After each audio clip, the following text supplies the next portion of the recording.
Hey guys, welcome back to my YouTube channel. तो आज हम अपोजी सीरीज को फिर से कंटिन्यू करने जा रहे हैं। अगर आपने प्रीवियस चैप्टर्स की एक्सप्लेनेशन नहीं देखी तो आप वो देख सकते हो, प्लेलिस्ट में अवेलेबल है असेंशन टू गोडो नाम से, और प्लेलिस्ट का लिंक डिस्क्रिप्शन में भी, तो आप डायरेक्ट वहां पे क्लिक करके भी देख सकते हो। तो जैसे कि हमने प्रीवियस चैप्टर में देखा था, लुजंग भाग रहा होता है और वांग यान पर्टिकुलर एरिया में अपनी ग्रेविटी को इंक्रीज कर रहा होता है। ग्रेविटी की इंक्रीज होने से अरेना में गड्ढे हो रहे होते हैं। तो चैप्टर नंबर 42 की स्टार्टिंग होती है। लुजंग भागता और जंप करके बिल्कुल वांग यान के ऊपर आ जाता है और वांग यान को पंच करने लगा होता है। लुजंग बोलता है कि तुम्हें किसने कहा कि मैं सिर्फ भाग ही सकता हूँ। वो वांग यान की तरफ पंच करने लगा होता है, पर वांग यान जो होता है वो अपने लोटस से एक ट्रायंगल टाइप क्रिएट कर लेता है। पर लुजंग अपनी फुल फोर्स से पंच कर रहा होता है, वो भी अपनी डिमोनिक एनर्जी को यूज करके, जिसकी वजह से जो लोटस होते हैं वो लुजंग के अपने बनने लग पड़ते हैं। जो डिस्पल्स होते हैं वो बोल रहे होते हैं कि ऐसा लग रहा है कि ये जो लोटस है वांग यान के, इनको लुजंग कंट्रोल कर रहा है। तो दूसरा डिस्पल बोल रहे होते हैं कि लुजंग की जो स्किल है वो दूसरों की इनिशिएट एनर्जी को खा सकती है। तो एक डिस्पल बोल रहा था कि लुजंग लोटस से दूर जा रहा है, इसकी वजह से लुजंग के लिए मुश्किल हो गया उसको यूज करना और उसको डिवोवर करना।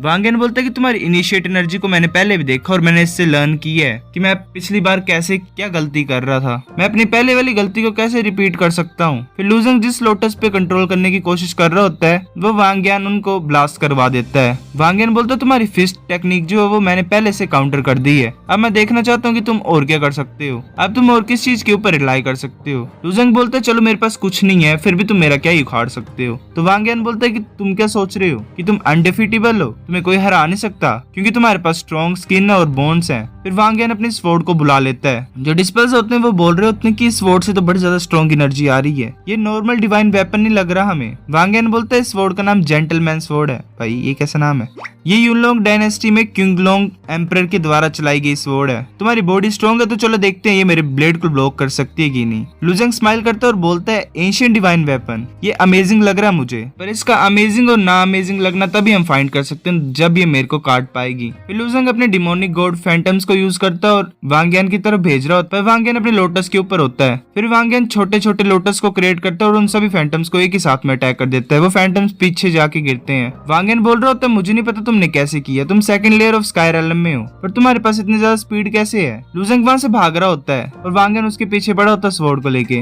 वांग यान बोलता है जैसे मैंने तुम्हें बोला था कि तुम्हारे पास कुछ नहीं है अब रिलाई करने के लिए, तुम अब सिर्फ भाग ही सकते हो। तो एल्डर जू बोलता है कि पैट्रियाशी क्या हमें हेल्प करनी चाहिए लुजंग की।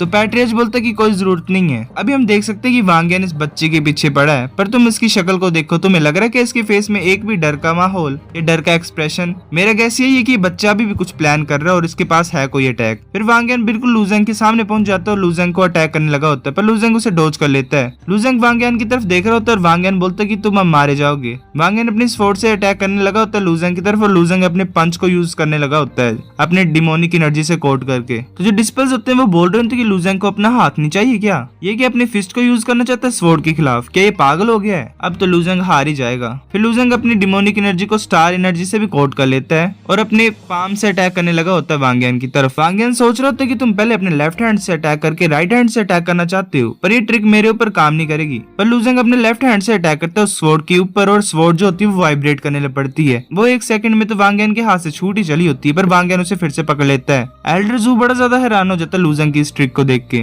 पैट्रियाश भी बोल रहा होता है कि ये बच्चा इतनी जल्दी नहीं हारेगा। लुजंग उसकी तरफ आ रहा होता है वांग यान की तरफ। वांग यान बोल रहा होता है कि ये सही नहीं है, ये डिस्टेंस बड़ा ज्यादा क्लोज है, मैं अपने लोटस को ऐसे फॉर्म नहीं कर सकता हूँ। लुजंग अपनी स्टार एनर्जी और डिमोनिक एनर्जी से अपने हाथ को कोट कर लेता है और उसे पंच मारने लगा होता है, पर वांग यान उसे रोक लेता है। पर फिर लुजंग अपनी बाजू से उसे मुंह पे मारता है, जिसकी वजह से वो थोड़ा पीछे की तरफ हो जाता है और लुजंग फिर उसे पेट में पंच मारता है और उसके मुंह से खून निकल आता है। लुजंग क्लोज कॉम्बैट में बड़ी अच्छी तरह से फाइट कर रहा होता है। फिर वांग यान बचने के लिए अपनी स्वॉर्ड को स्विंग करता है। लुजंग थोड़ा पीछे हो जाता है। वांग यान एक लोटस को क्रिएट करता है, पर लुजंग अपने पंच से उसको तोड़ देता है और फोड़ देता है। वांग यान बोल रहे थे कि तुम क्या सोच रहे हो, मैं ऐसे डर जाऊंगा, तुम सिर्फ अपने हाथों से लड़ रहे हो। फिर लुजंग अपने ड्रैगन स्किल्स की पावर को एक्टिवेट कर देता है सभी को और वांग यान को पंचेस मारने लग पड़ता है। एक पंच वांग यान को लगता है और वांग यान पीछे बैरियर से जाके टकराता है और गिर जाता है। वांग यान बोल रहे थे कि मैंने अभी तक अपने लोटस बैटल आर्मर को यूज नहीं किया है, सच बोलूं तुम मेरे ओपोनेंट नहीं हो, तुम मुझे नहीं हरा सकते। लुजंग बोलता है कि तुम कुछ भी यूज कर सकते हो, अपने लोटस आर्मर को जल्दी से यूज करो, मैं तुम्हें टाइम देता हूँ प्रिपेयर होने के लिए, मैं तुम्हें एक और चांस भी दे दूंगा।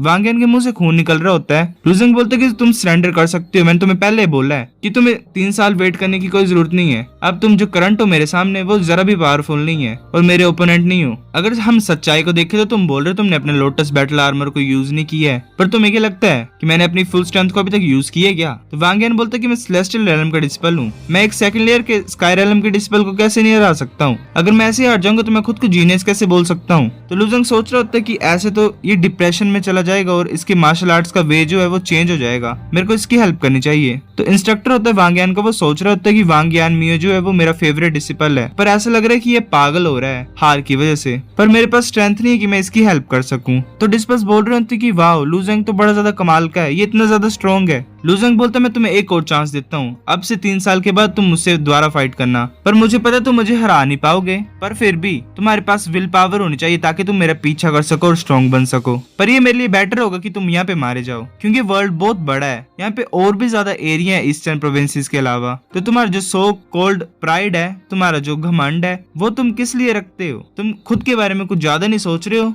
तो जो इंस्ट्रक्टर होता है वांग यान का, वो बोल रहे थे लूजेंग तुम जीत चुके हो तो तुम वांग यान को क्यों तंग कर रहे हो? तो लूजेंग उसकी नहीं सुनता और बोलता है वांग यान को कि ऐसे क्यों नहीं करते कि तुम वापस चले जाओ और ट्रेन करने लग पड़ो सीरियस होके। वांग यान इन वर्ड्स को सुन रहा होता है, फिर अपने सिर को ऊपर की तरफ करता है और उसको लोटस कवर कर लेता है। जो डिस्पल्स होते हैं वो बोल रहे होते हैं कि वांग यान तो एक्चुअली में एनलाइटेंड हो गया, वो एक लोटस में बंद हो जाता है। तो डिस्पल्स होते हैं वो बोल रहे होते हैं तो बड़ा ज्यादा क्लोज था पागल होने के लिए, पर ये कैसे अब एनलाइटमेंट को पा सकता है? ये पक्का लूजेंग का कमाल है। तो इंस्ट्रक्टर होता है वांग यान का, वो भी हैरान हो जाता है और बोलता है ये कैसे हो सकता है? तो पैट्रियस बोल रहा होता है कि दूसरे को तंग करने वाले वर्ड से उसने एक्चुअली प्लान कर रहा था ये हेल्प करने की उसको, ताकि वो सही रास्ते में आ जाए। हमें ऐसा लग रहा है कि हमने लूजेंग को अंडर एस्टिमेट किया है। फिर वो लोटस टूटता है और वांग यान बाहर आ जाता है। वांग यान बोलता है कि पहले मैं कभी नहीं समझ पाया कि मैं कैसे हार गया, पर अब मैं समझता हूँ सब कुछ। जब से मैं तुम्हें मिला हूँ तो मैंने यही सोचा कि ऑल पीक कंपटीशन बड़ा ज्यादा बुरा है मेरे लिए और बोझ है मेरे लिए। पहले मैंने सोचा था मेरा मैच जो तुम्हारे खिलाफ था वो बड़ा ज्यादा आसान होगा और मैं तुम्हें बहुत बुरी तरह से हिला दूंगा,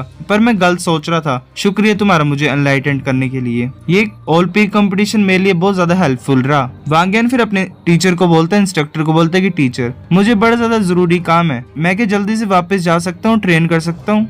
मुझे ये डर है कि मैं अब पार्टिसिपेट नहीं कर सकता हूँ नेक्स्ट मैचेस में जो भी ऑल पीक कंपटीशन में होंगे। तो जो टीचर होता है वो बोलता है यान मियो मैं परमिट करता हूँ, ये ठीक है तुम वापस जा सकते हो। फिर यान मियो वहां से लीव कर जाता है अपने लोटस में। फिर हमें फिर्मामेंट इमोर्टल और पर्पल स्काई इमोर्टल दिखाए जाते हैं। फिर्मामेंट इमोर्टल बोल रहा होता है कि ये लूजेंग जो है वो बड़ी जल्दी इंप्रूव कर रहा है अपनी स्ट्रेंथ को, अगर हम इसे यहीं पे नहीं मारेंगे तो ये हमारे ऊपर पक्का रिवेंज लेगा। तो पर्पल स्काई बोल रहा होता है कि हाँ अगर हम इसे नहीं रोकेंगे कॉम्पिटिशन में तो हमारे लिए ये बड़ा ज्यादा डेंजरस हो जाएगा, पर हमारे पास कोई नहीं है इसको रोकने के लिए कंपटीशन में। तो फिर्मामेंट इमोर्टल बोलते हैं नहीं हमारे पास जियांग शीली है अभी भी। तो पर्पल स्काई इमोर्टल बोलते हैं कि क्या तुम सजेस्ट करे कि हम शीली को भेजें लूजेंग को मारने के लिए? तो फिर्मामेंट इमोर्टल बोल रहा होता है क्या ये तुम्हें सेफेस्ट ऑप्शन नहीं लग रहा है? पर्पल स्काई इमोर्टल बोलते हैं कि टियानगोंग मैं तुम्हें सजेस्ट करता हूँ कि हम गिव अप कर देते हैं, शीली जो है वो मेरा डिस्पल है, अगर वो लूजेंग को मार देगा तो पर तुम्हें लगता है जो इंस्ट्रक्टर सू है वो हम मेरे पीछे आएगी? तो फिर्मामेंट इमोर्टल बोलता है सू लिंगयून जो है वो अपने बिजनेस से बंधी हुई है रॉयल कैपिटल में, उसकी अलग ही प्रॉब्लम्स चली हुई है रॉयल फैमिली में, तो उसके पास इतना ज्यादा टाइम नहीं होगा लूजेंग के बारे में चिंता करने के लिए। तो पर्पल स्काई इमोर्टल बोलता है ठीक है। फिर वो शीलिंग को ऑर्डर कर देता है कि तैयार रहो तुम्हें लूजेंग को मारना पड़ेगा। शीलिंग बोलता है ठीक है मैं समझता हूँ। फिर रेफरी अनाउंस कर देता है कि यूनिपी का